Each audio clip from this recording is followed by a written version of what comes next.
Один, два, три. Один, два, три. Один, два, три. Оригінал чуєте? Один, два, три. Один, два, три. Один, два, три.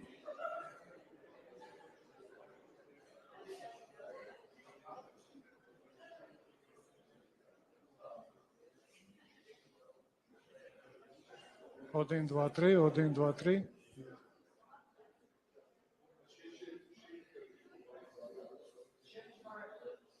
Один, два, три. Один, два, три. Технічна перевірка. Один, два, три. Це для преси, для запитань.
I'm not saying.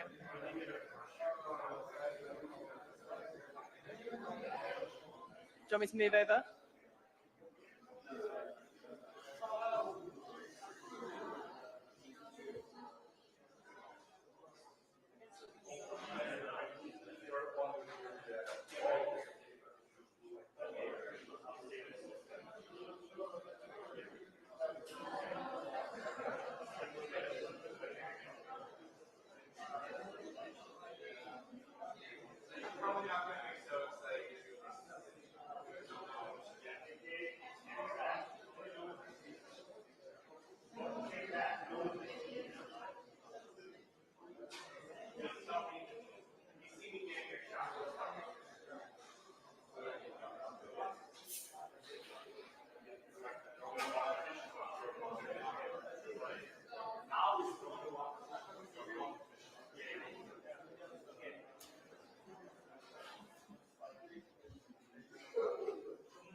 Как у нас люди.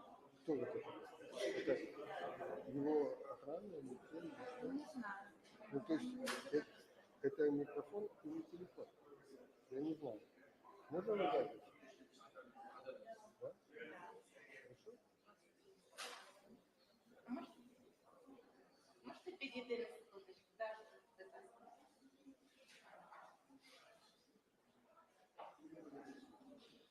а це ви, так, поставили інший набір? Тому що ми ставили всім однаково. Можете ваших колег спитати?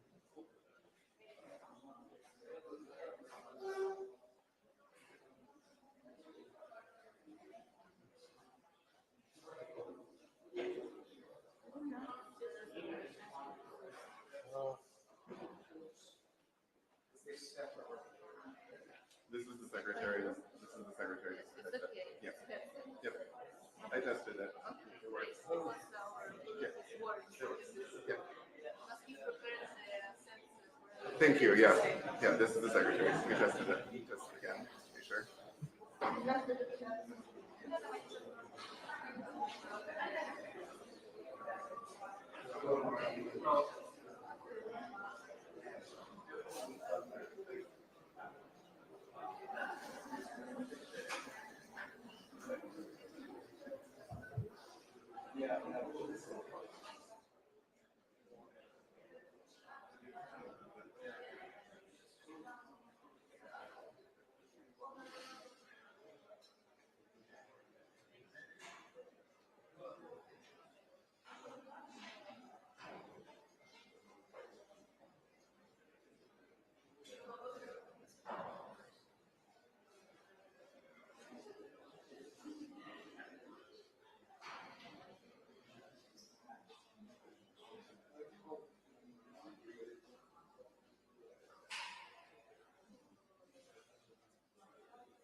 So dear colleagues, let's get prepared. We're starting shortly.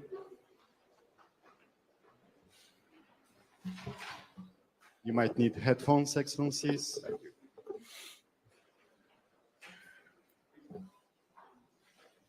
Пане міністре, прошу.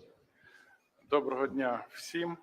Радий вітати у Києві мого американського та британського колег. Це була моя перша зустріч в якості міністра з Ентоні та Девідом і вперше такий тристоронній формат. Ми мали чудову атмосферу, дуже продуктивні і деталізовані перемовини, причому не лише в МЗС, але й на переговорах моїх колег із президентом України Володимиром Зеленським. Це були переговори справжніх союзників. Ми вдячні США та Великій Британії за непохитну підтримку України, її територіальної цілісності та суверенітету. Це був насичений день, як для наших гостей, так і для нашої держави. Дуже важливо, що Ентоні та Девід взяли участь у 4-му саміті Кримської платформи, який сьогодні відбувся, але ще й, в принципі, триває. Справедливий і тривалий мир неможливий без відновлення суверенітету та територіальної цілісності України, включно з Кримом. Крим – це Україна. Сьогодні, 11 вересня, трагічна дата для американського народу, 23-я річниця жахливих терористичних атак проти Сполучених Штатів. І я висловив співчуття державному секретарю та в його особі усьому американському народі. Ми, як ніхто, знаємо ціну людського життя та відчуваємо біль втрати. Головна тема, яку ми обговорювали сьогодні з колегами – посилення оборонних спроможностей нашої держави. ППО, F-16, артилерійські снаряди, дрони, бронетехніка та інше обладнання – все, що працює на перемогу. Окремо наголосив на важливості збільшення інвестицій в закупівлю української зброї для українських захисників. Це спосіб швидко збільшити військову допомогу Україні та зекономити ресурси наших союзників. Ключове завдання цієї осені – максимальне посилення повітряного щита. Для захисту наших людей необхідні сміливі дії усіх партнерів. Важливо скасувати будь-які обмеження на використання американської та британської зброї проти законних військових цілей на території Росії. Потрібна рішучість і щодо збиття російських ракет і дронів у небі над Україною. Чим далі зможе бити Україна, тим ближче буде справедливий мир. Ці кроки важливі в контексті повідомлень про можливу передачу Іраном балістичних ракет Росії. Вороги вільного світу не сумніваються, вони діють та створюють неприйнятні загрози для всієї Європи та Близького Сходу. У таких умовах не може бути сумнівів у рядах демократій. Маємо діяти сміливо. Маємо бути співлідерами коаліції сміливості.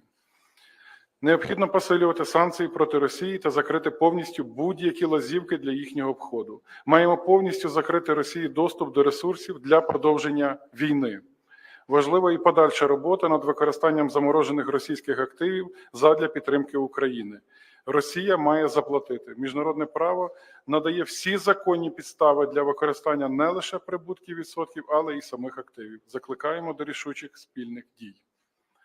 Окремо обговорили кроки з посилення економічної стійкості та енергетичної безпеки України напередодні зими. Вдячні США та Великій Британії за підтримку нашої енергетики. Окремо поінформував колег про застосування Росією боєприпасів, які містять небезпечні хімічні речовини проти наших воїнів, і наголосив на необхідності жорсткої колективної відповіді на ці дії російському агресору. Ми обговорили спільну роботу над підготовкою до другого саміту миру. Розраховуємо на підтримку американської та британської дипломатій у розширенні коаліції формули миру та кількості підписантів підсумкового комюніке саміту миру. Формула миру не має альтернатив. Окремо зупинилися на подальшій інтеграції України в НАТО. Цей курс для нас залишається і є пріоритетним та незмінним. Потребуємо історичних рішень на шляху, історичних та швидких рішень на шляху до вступу України в Альянс. Членство України в НАТО – це необхідна умова для міцного та довгострокового миру в Європі. Насамкінець хочу відзначити дуже високий рівень обізнаності наших партнерів із ситуацією в Україні та повне розуміння, що перемога України у війні є необхідною умовою для мирного майбутнього Європи та усього світу.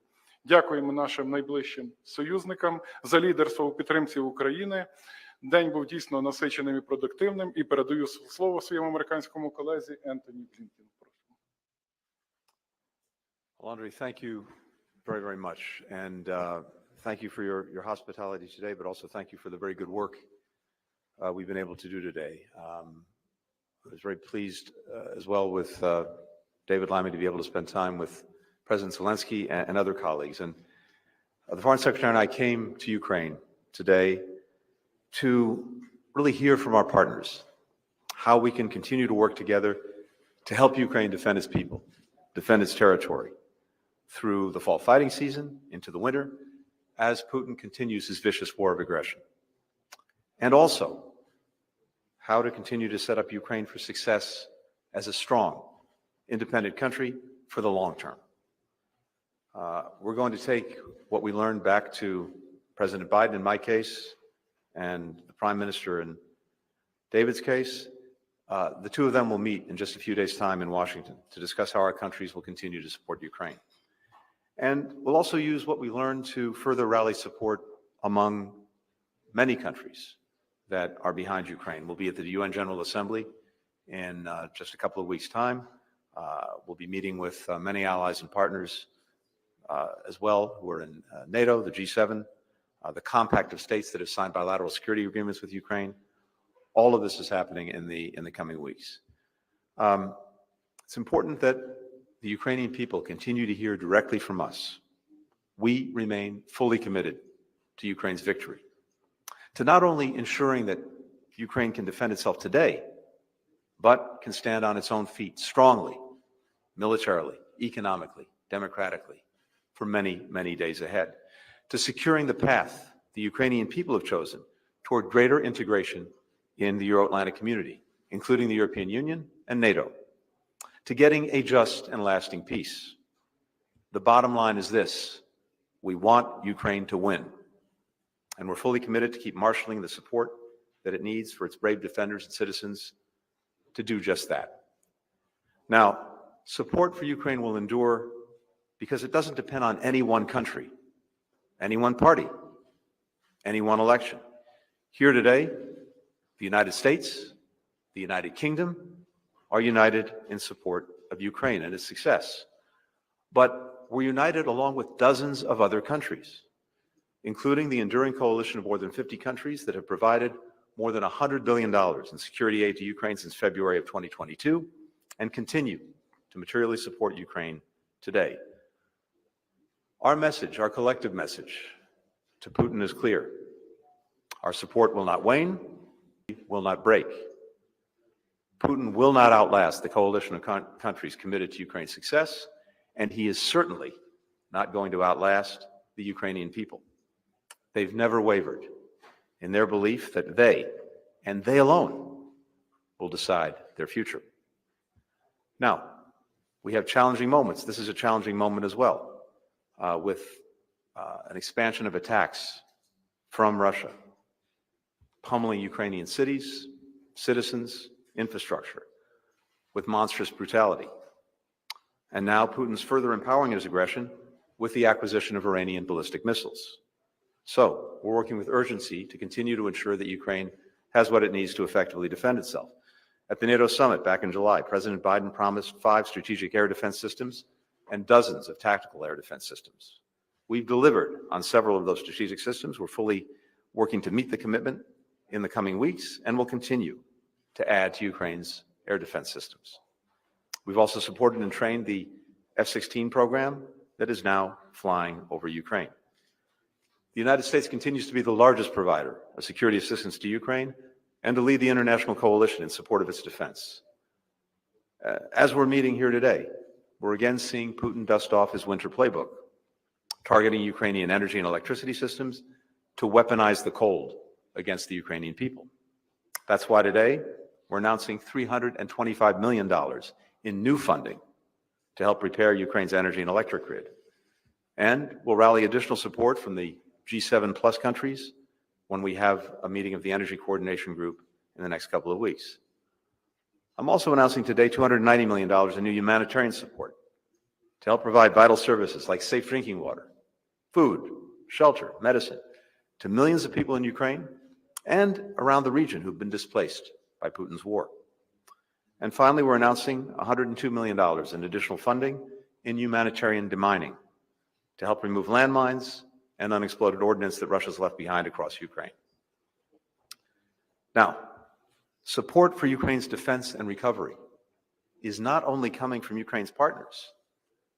The United States and our G7 partners agreed to deliver $50 billion from Russia's frozen assets to pay for Ukraine's reconstruction and defense. And we're working to meet that commitment, to operationalize it. And we and our allies will continue to impose costs on countries that support Russia's war machine. For all of these challenges, Ukraine has made remarkable progress on each of its key goals since I was last here, which is back in May. They've made progress militarily in standing up a strong, enduring capacity to deter and defend against aggression. At the July summit, we declared that Ukraine's path to NATO membership is irreversible. And for the first time, NATO established a command dedicated to support Ukraine's membership. Last time I was here, 9 countries had completed bilateral security agreements with Ukraine. Now that number is 26 and counting, including, of course, the United States and the United Kingdom. That will provide a foundation of support for Ukraine's defense for years to come. And Ukraine's defense industrial base has grown 6-fold in the last year alone. In the coming years, that's going to give Ukraine one of the most advanced defense industries in the world, and it will be able to take that to the global market and take global market share away from other countries like Russia, and also supply NATO allies. Ukraine's making economic progress. We've been taking steps to make it easier for investors and companies to do business here in Ukraine. For example, together with the private sector, we recently announced a first-of-its-kind $350 million war risk reinsurance facility. That's going to make it easier for companies to invest, even as the war goes on. And Ukraine continues to make progress on deepening its democracy.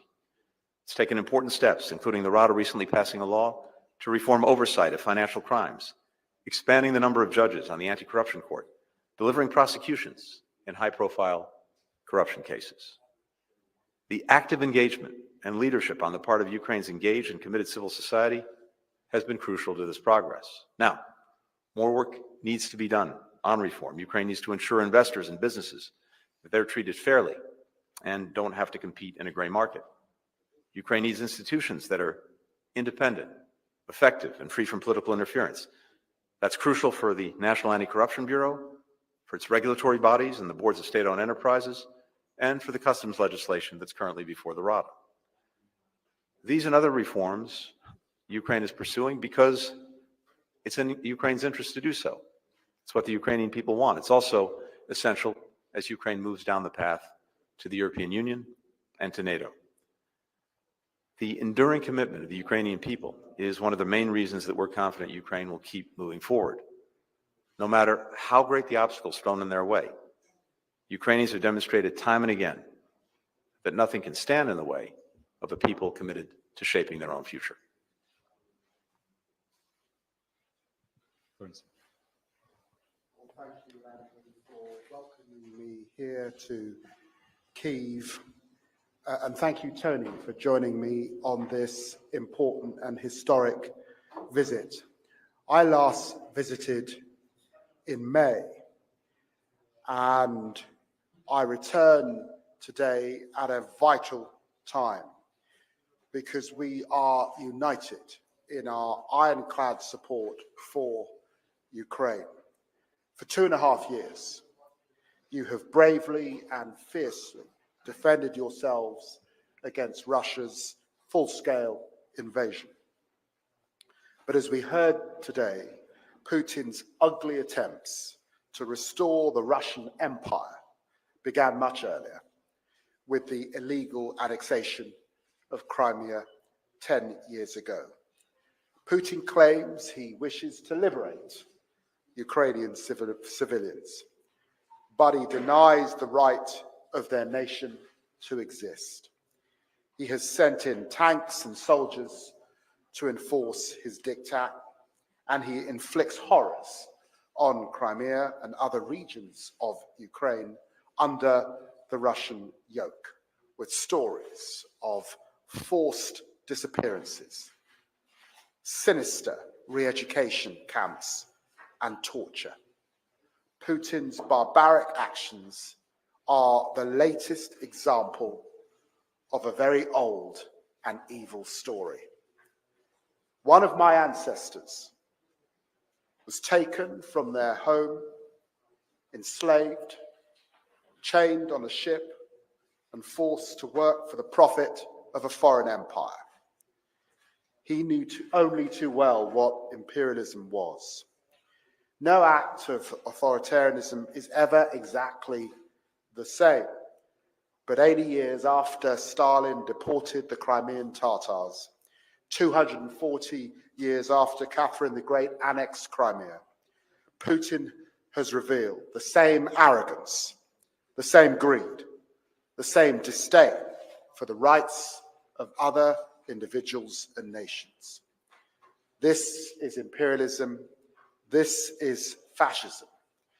And this week we have been reminded of how other authoritarian regimes are aiding Putin, with Iran going even further in support for Moscow by providing ballistic missiles, a significant and dangerous escalation.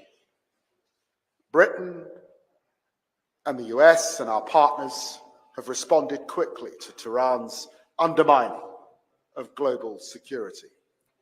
Britain has sanctioned Iranian officials and entities, as well as Russian entities and cargo ships involved in the transfer of weapons. And together we've restricted Iran's air flights to Europe. This response is in keeping with our commitment to remain Ukraine's staunchest friend. And I'm proud of that commitment. I'm proud of Prime Minister Starmer's commitment to provide $3 billion in military aid every year that is needed in your fight. And today I can confirm more than 600 million worth of support for Ukraine, including 242 million this financial year for immediate humanitarian, energy and stabilization needs, as well as support for reform, recovery and reconstruction. Plus, we're confirming our intention to deploy $484 million worth of World Bank loan guarantees later this year.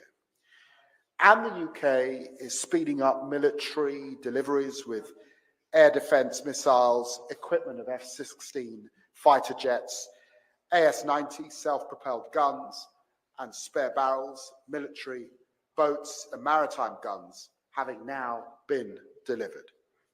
I can announce we will now also send hundreds of additional air defense missiles, tens of thousands of additional artillery ammunition rounds, and more armored vehicles to Ukraine by the end of the year.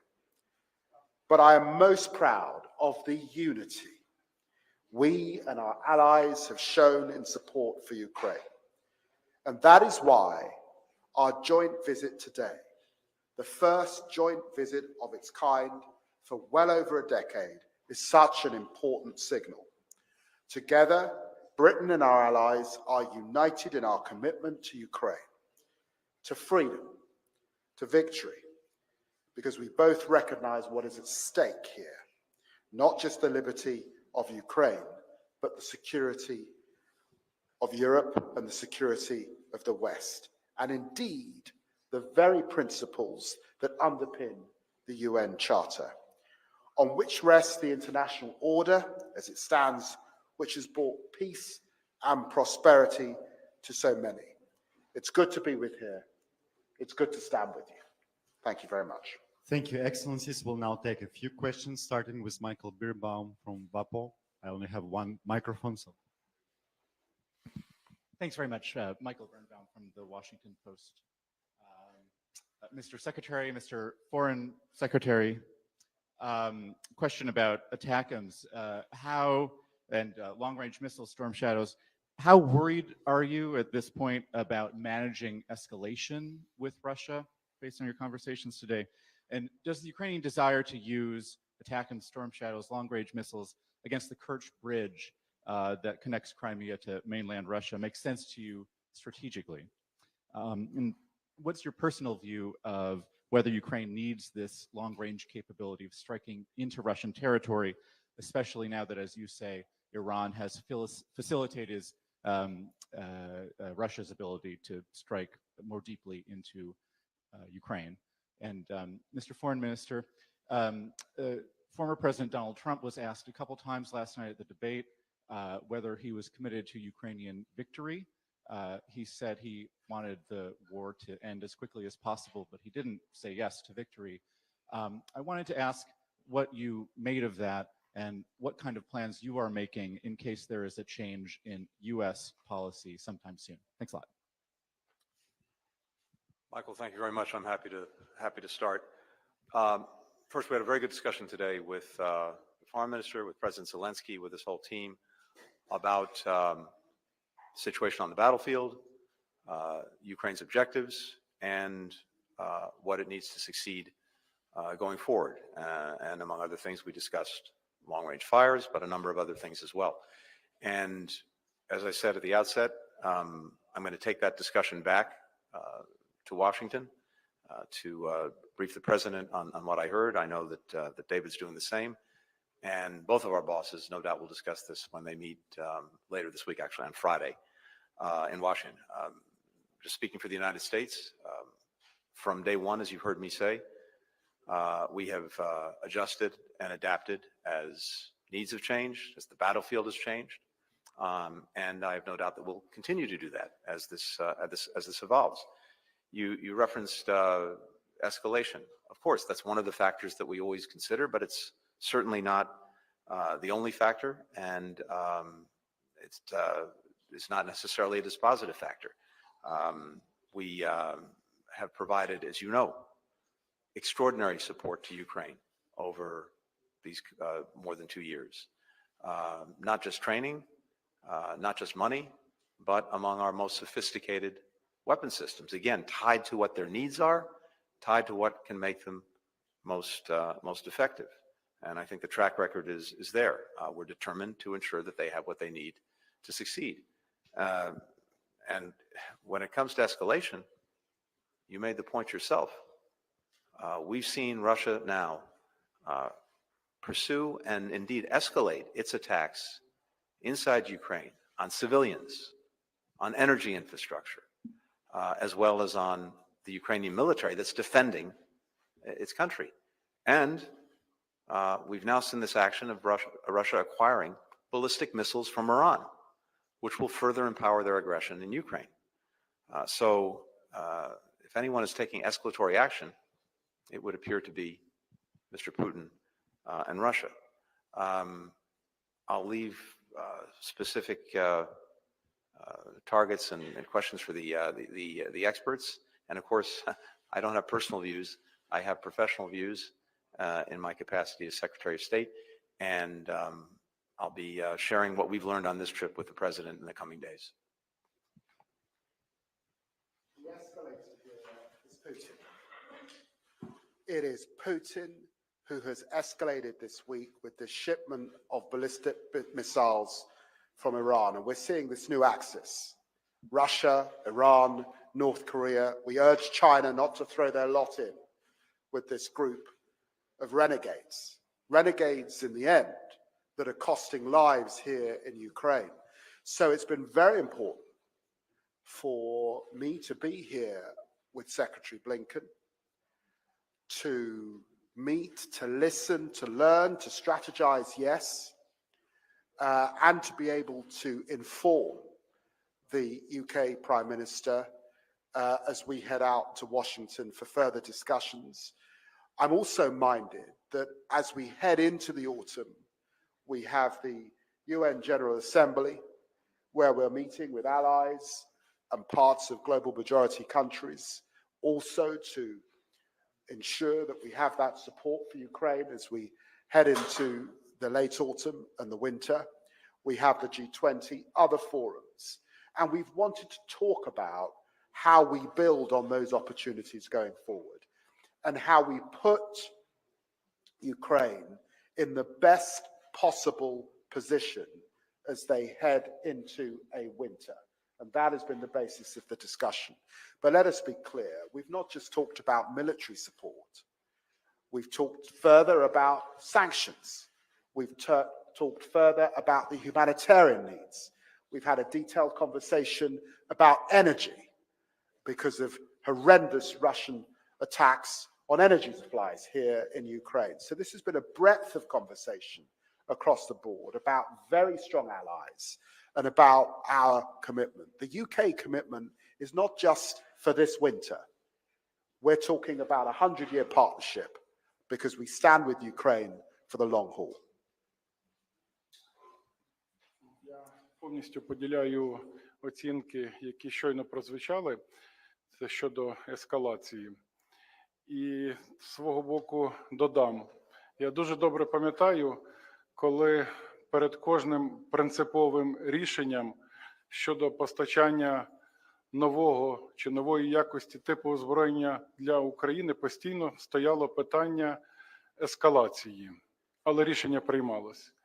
І достатньо було волі і сміливості в наших союзників-партнерів ці рішення приймати. Мені здається, що після Курської операції українських військових ми можемо чітко говорити, що точка боязні ескалації подолана. Тепер щодо вашого запитання про можливі наслідки президентських виборів в США. Так, це очевидно, що буде новий президент, але ми віримо і переконані в твердій підтримці американського народу. Ми твердо віримо і переконані в двопартійній підтримці.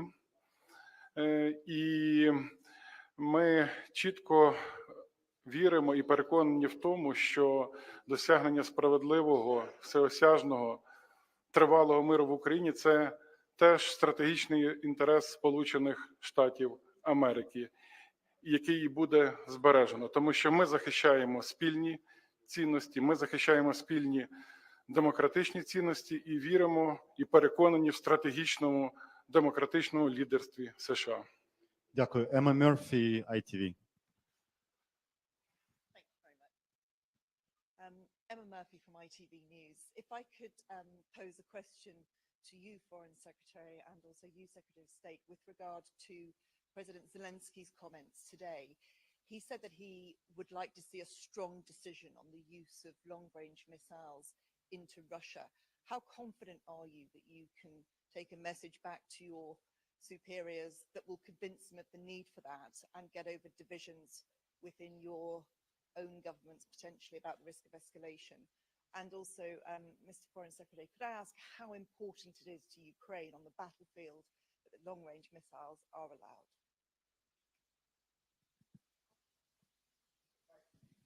Question. We've had detailed conversations today with President Zelensky. We recognize that Ukraine is on the front line of the fight for freedom, and also that over these last few weeks we've seen a tremendous loss of life of innocent men, women and children here in Ukraine. And I and the Secretary of State rededicate ourselves to supporting Ukraine at this particular time. President Zelensky expressed gratitude and thanks for Britain's $3 billion a year commitment that will continue for as long as this fight is needed. He expressed thanks for the milestone of the International Fund for Ukraine, $1 billion that we are committed to. And he's grateful for the new package of military support, ammunition, brimstone missiles, AS-90 artillery guns that we are providing. We are concerned about the attacks on Ukraine's energy.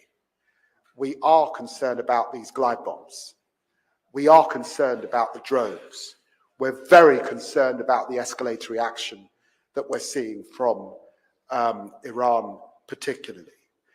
We've looked at the breadth of things today, and as we've said, of course, I go back to Keir Starmer, able to assist him with some of the operational detail that we've learned from the Ukrainians today. You wouldn't expect me to go into detail about that at this press conference because I am not prepared to give Putin the advantage.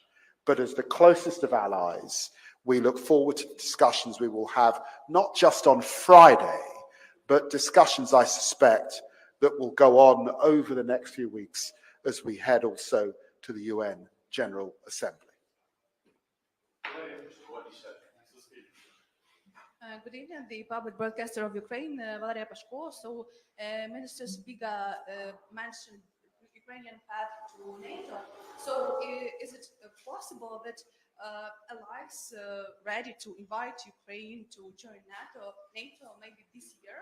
And one more. So, the coalition within NATO is being formed to shoot down drones and missiles over Ukraine. Maybe there is a discussion between, I don't know, Great Britain and the US and Germany. And I think the last one, are you ready to invest in Ukrainian production of drones, maybe missiles as well? Thanks a lot. United Kingdom is already investing in Ukrainian production of drones. And what I saw on my last trip to Ukraine was an amazing civilian, what we would call a blitz spirit, evoking the Second World War. Ordinary people committed to the war effort here in Ukraine. It's humbling, it's moving to see people doing all they can to prevent this Russian aggression. Britain are supportive of Ukraine's ambitions in relation to NATO and the security guarantees that they necessarily need. And that's why we work very hard with our allies to get that irreversible pathway language into the text that we were able to agree back in July, just as the new Labour government came to power. And we will continue, of course, to discuss these things with our allies. And the other issue, of course, that Secretary Blinken has raised today is the continued need to work with Ukraine on these fundamental reform issues that make its pathway to the European Union and to NATO more achievable in the medium term. Just to reiterate what the Foreign Secretary said, NATO allies came together, made clear that Ukraine's path to NATO is irreversible, and now Ukraine is moving down that path. I mentioned a few moments ago that for the first time in NATO's history, it has stood up a dedicated command whose purpose is to help NATO move down the path to membership, and that command is up and running, and we have a representative here in Ukraine. So all of that is moving forward, and it's important that as that moves forward, Ukraine continue to move forward on the necessary reforms. But we see that on track and moving forward. With regard to the defense industrial base, I mentioned as well a moment ago, Ukraine's defense industrial base has increased 6 times over the last couple of years. That's the result of tremendous investment that a number of us have made. I think what's so important about that is that it also sets up Ukraine for the long term, because one measure of success, one measure of Ukraine's success is going to be its capacity to stand strongly on its own feet militarily, as well as economically and democratically. And militarily, these investments in the defense industrial base, the production of what it needs to defend itself, not just today, but for many years to come, is the best way to guarantee that there's not a repeat of Russian aggression, that Ukraine has the capacity to deter aggression and, if necessary, to defend against it. We're also taking steps, besides making direct investments ourselves, as Foreign Secretary alluded to, we're also trying to make it easier for the private sector to do more in Ukraine, even in the midst of the Russian aggression. Some of the risk insurance is critical to that, and we've set up a facility to do that. I think companies around the world see Ukraine as a very attractive place for investment, even with the ongoing aggression, because of Ukrainian capacity. And that includes the Defense Industrial Base. Deputy Secretary of State Verma was just here a few days ago, bringing members of the American private sector with them, including from the defense industry, and we expect things to come out of that. So all of this is moving forward. And again, I just want to emphasize, there are two goals in mind.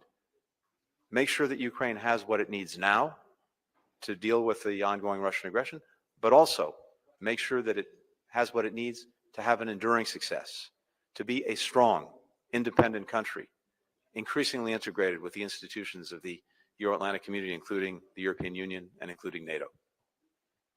Я теж прокоментую ваше запитання щодо необхідності та можливості збиття російських ракет та дронів на територію України.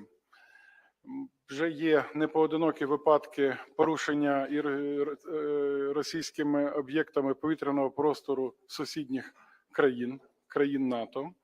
Ми вважаємо, що Росія тим самим тестує і рішучість, і єдність НАТО, тому має бути тверда, рішуча відповідь спільна союзників на такі провокативні і ескалаційні дії росіян, які все частіше б'ють по об'єктах близько до кордону НАТО, по об'єктах, які поруч знаходяться з ядерними станціями України, почали бити і по наших підземних сховищах, які дуже близько знаходяться до західного кордону.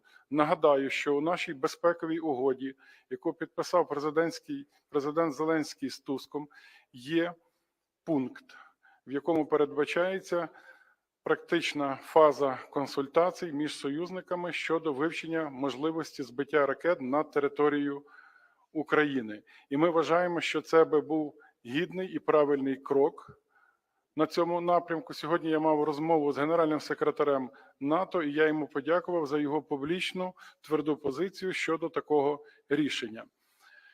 Друге, ви запитували про наш шлях і швидкість до НАТО. Я дозволю собі поділитися спогадами.